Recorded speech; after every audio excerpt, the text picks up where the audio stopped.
बिस्मिल्लाहिर्रहमानिर्रहीम। अस्सलाम वालेकुम। खुश रहें, आबाद रहें, पाक परवरदिगार आलम आपकी रोज़ी रिज़्क़ में बरकत और इजाफ़ा अता करे। आज मैं वीडियो जो आपसे शेयर करने लगी हूँ वो है पकोड़े बनाना। पालक पकोड़ा बना रही हूँ आज। उसके लिए मैंने यहाँ पे 1.5 पाव बेसन लिया है। यहाँ पे थोड़ी सी पालक, आलू और ये हरी मिर्चें, ये सब काट के मैंने धोकर रख लिया है।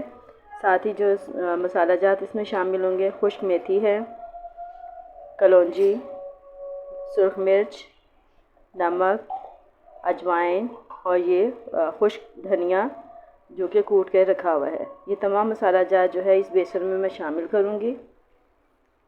ये देखें। और अब इनको मिक्स करके इसका बैटर बनाएंगे और फिर साथ में ही आलू, पालक और ये हरी मिर्चों का जो मैं मिक्सचर बना के रखा हुआ ये सारा इसमें शामिल कर दूँगी।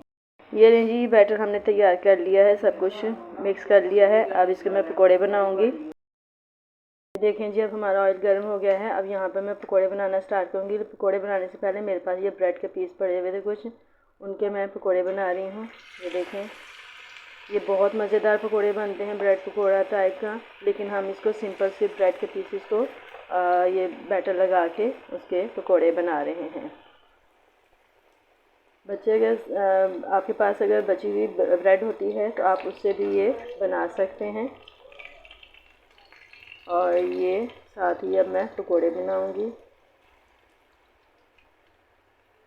देखें, ऑयल अच्छी तरीके से गर्म होना चाहिए। अगर ऑयल ठंडा रहेगा तो फिर हमारे पकोड़े हैं वो सही नहीं बनेंगे। तो ऑयल का गर्म होना बहुत ज़रूरी है।